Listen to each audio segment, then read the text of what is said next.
Assalamualaikum sahabat lovers yang masih setia menunggu kabar terbaru dari kasus Subang ini. Semoga kalian semua sehat selalu dan dilimpahkan rezekinya. Amin ya robbal alamin. Sebelumnya admin ucapkan terima kasih pada sahabat lovers karena selalu mengikuti perkembangan Subang melalui channel Jejak Seleb. Kemungkinan besar sahabat lovers sudah merasa jengah ya dengan pengungkapan kasus yang sepertinya tak ada ujungnya. Akan tetapi alangkah baiknya jika sahabat lover terus mengikuti perkembangan kasus ini dikarenakan semakin menarik dan marilah kasus ini kita kawal sampai tuntas. Kali ini admin akan membawakan informasi yang tak kalah serunya. Pasalnya tak butuh pengakuan, HP anak Mimin istri muda Yosef di cross check dengan BAP, hasilnya sangat mencengangkan. Namun sahabat lovers, sebelum kita lanjut ke pembahasan, bisalah kalian tekan tombol subscribe dan aktifkan tombol notifikasi agar kalian semua tidak ketinggalan informasi terupdate dari kasus ini. Jika sudah, yuk kita simak kembali pembahasannya. Mendekati detik-detik deadline batas akhir pengungkapan kasus pembunuhan ibu dan anak di Subang, Jawa Barat, saat ini tim penyidik kepolisian sudah tidak lagi mencari pengakuan saksi tapi menjurus ke pencarian alat bukti. Jelasnya, meski saksi yang dicurigai mengaku melakukannya tapi alat bukti tidak mengarah kepadanya, maka dia tidak akan dijadikan tersangka dalam pembunuhan kasus ini. Sebaliknya, meskipun saksi mengelak, misalnya dengan tegas mengatakan tidak terlibat dalam kasus pembunuhan ini, saya tidak melakukan ini itu, tapi kalau fakta menunjukkan bahwa ada alat bukti yang mengarah ke dirinya, dia akan dijadikan tersangka. Dalam kasus pembunuhan ibu dan anak di Subang ini ada 3 kategori calon tersangka yang terlibat. Pertama adalah pelaku, kedua adalah otak atau dalang, dan ketiga adalah orang yang membantu.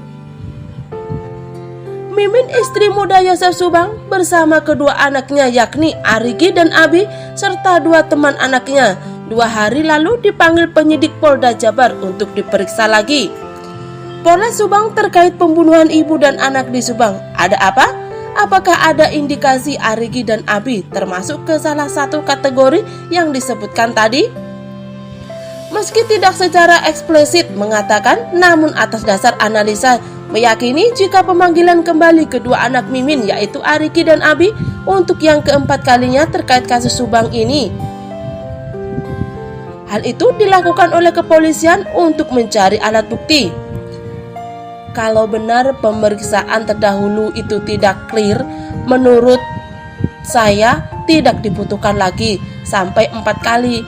Menurut saya sampai 4 kali itu memang ada sesuatu hal yang tidak dilakukan klarifikasi lagi dan lagi. Ungkap Anjas di Thailand dalam kanal YouTube-nya. Hasil cek fakta dari sejumlah media massa pada tanggal 17 Agustus 2021 malam di mana pembunuhan ibu dan anak di Subang terjadi, Arigi anak pertama Mimin mengaku tidak ada di rumah tapi tidur di tempat kerjanya.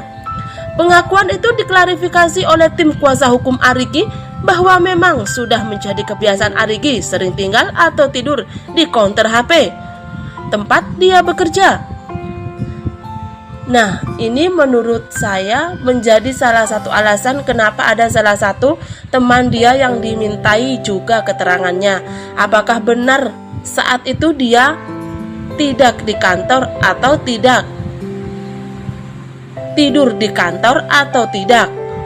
Ungkap Anjas di Thailand dalam kanal YouTube-nya. Tapi kenapa kalau memang sudah meyakinkan Arigi malam itu tidur di counter HP tempat kerja sampai dilakukan pemeriksaan 4 kali? Kita semuanya bisa menganalisa mungkin ada temuan dari tim penyidik kasus pembunuhan ibu dan anak di Subang lainnya yang berhubungan dengan data-data dan sifatnya berasal dari BTS, dari telepon seluler. Dari sini kita sudah bisa menganalisis bahwa ada yang tidak sesuai atau tidak beres. Kemungkinan besar HP Arigi diperiksa, dicek, dicocokkan dengan pengakuan dalam sejumlah wawancara di media massa yang menyebutkan bahwa Arigi itu main HP, tidur, dan juga main game. Nah, keterangan Arigi tersebut pada saat di BAP itu dicocokkan dengan data-data HP Arigi sendiri. Adakah data yang tidak sesuai dengan BAP-nya dia atau apakah sama semuanya sesuai? 4 kali diperiksa terkait kasus pembunuhan ibu dan anak di Subang, kemungkinan besar ada beberapa hal yang miss atau tidak sesuai. Namun ketidaksesuaian itu bukan jaminan bahwa Arigi terlibat atau tidak. Mungkin saja Arigi lupa secara detailnya atau juga sesuatu hal yang disembunyikannya.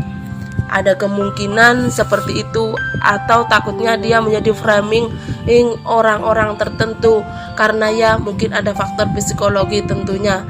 Tapi yang jelas ucapannya itu tidak bisa dijadikan 100% fakta. Mentang-mentang ada yang bilang oh dia terlibat pasti langsung ditangkap, kan enggak, ada cross checknya dulu dari tim penyidik, ada pembuktiannya seperti apa, ungkap Anjas di Thailand dalam kanal YouTube-nya.